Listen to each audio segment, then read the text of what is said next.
Ang tao nga adunay Dios, naagayod siya mahimo sa iyang kinabuhi. Apan kung ang tao walay Dios sa iyang kinabuhi, wala gayud kini siya mahimo.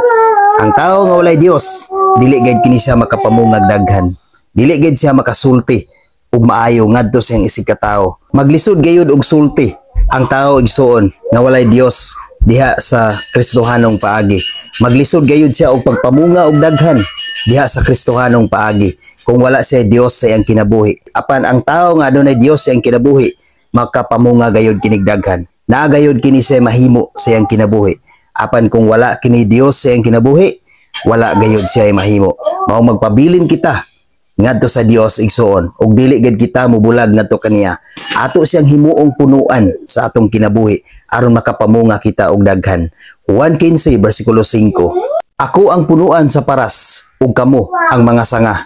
Ang magpabilin kanako ug ako diha kaniya mamungag daghan. Kay kun wala ako, wala kamoy mahimo. Igsoon hinumdumi sa kanunay nga kung wala ang Ginoo, wala kitay mahimo. Dili kita makapamungag daghan kung wala ang Dios sa atong kinabuhi. Busa paharion ta ang Dios sa atong kinabuhi ug himuon ta siya nga punuan sa atong kinabuhi ug sa atong pamilya. God bless sa tanan.